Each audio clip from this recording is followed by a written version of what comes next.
जय हिंद मित्रों, मैं चर्चा करना सीजीपी द्वारा एक कॉल बुलाई गई थी संसद भवन घेराव करने के लिए, क्योंकि मानसून सत्र 20 जुलाई से स्टार्ट होना था।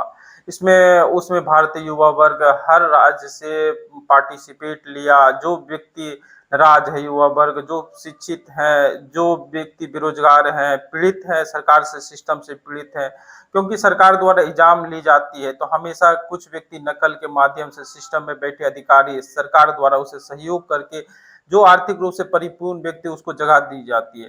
जो व्यक्ति ईमानदारी से पढ़ता है, जीवन उसका अंधकार में चला जाता है। इसमें सरकार की विफलता है। सरकार इतना संवेदनशील नहीं होनी चाहिए। युवा वर्ग की बात को सुननी चाहिए। अपनी बात रख रहा है, शांतिपूर्वक रूप से मार्च कर रहा है, उसको क्या होनी चाहिए, बात को सुननी चाहिए, संवाद करनी चाहिए, स्थापित करनी चाहिए।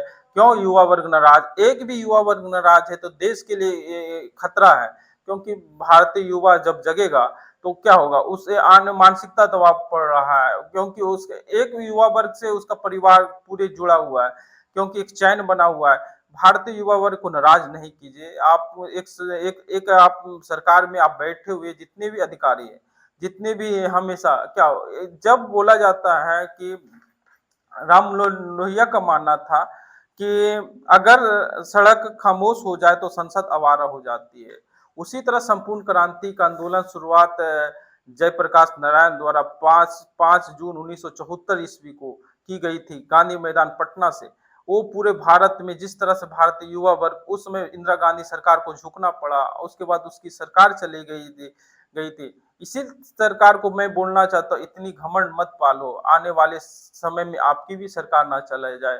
भारतीय युवा को नाराज न करो, आने वाली भविष्य है, हर क्षेत्र में जाएगी, क्योंकि साइंटिस्ट भी बनेगा, कुछ अच्छे ब्यूरोक्रेट बनेगा, जो प्रशासनिक अधिकारी में चलाएगा, क्योंकि सिस्टम में वो युवा वर्ग ही बैठेगा ना। वो व्यक्ति नाराज होगा जाएगा तो क्या होगा?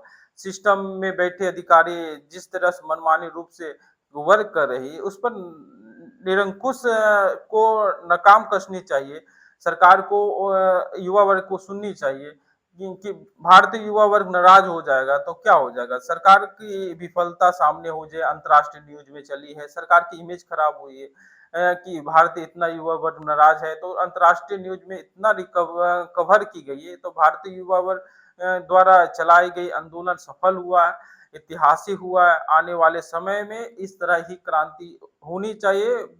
अब हम लोग भी जो भारतीय युवा वर्ग जो पार्टिसिपेट लिया था जंतर मंतर से, उसके बाद संसद भवन मार्च में, उसमें पूर्ण रूप से शांतिपूर्वक आंदोलन रहा, जिसमें कुछ समय छिटपुट हुई है, जिस तरह से सरकार द्वारा लाठीचार्ज की गई, आंसू गैस गोले दागे गए, जिस तरह से भारतीय युवा वर्ग का आक्रोश तो होना था, कितना दिन रोकोगे? जिस तरह बेरहमी से पीटा गया, इस तरह से नहीं होनी चाहिए। सरकार संवेदनशील होनी चाहिए, सुननी चाहिए, बात को रखना क्या उचित है, सरकार की बात को सिस्टम में बैठे अधिकारी इसकी बात को सुननी चाहिए। युवा वर्ग नाराज नहीं कर सकते हो, क्योंकि भारतीय है। भारतीय युवा वर्ग भारतीय जब युवा वर्ग नाराज होता है तो क्रांति होती है। इसलिए मैं कहता हूँ कि अभी युवा वर्ग उसकी ब्लड अभी तेजी से हो रही है, और उसकी सिस्टम भी ठीक हो गई है। सिस्टम को ठीक करो, क्योंकि जब सिस्टम ठीक नहीं करोगे तो भारतीय युवा वर्ग हमेशा नाराज होगे, हमेशा क्रांति करेगा। इसीलिए मैं बोलना चाह रहा हूँ कि सरकार एक संवेदनशील बनो, और अपनी बात युवा वर्ग बोल रही तो उसकी बात को सुनो, उसकी भावना क्या है। और सरकार में बैठे हुए अधिकारी मनमानी रूप से जिस तरह से वर्क कर रही, इस पर निरंकुश ना बनो, उस पर नाकाम कसो। सरकार से मैं ये अनुरोध करता हूँ। जय हिंद।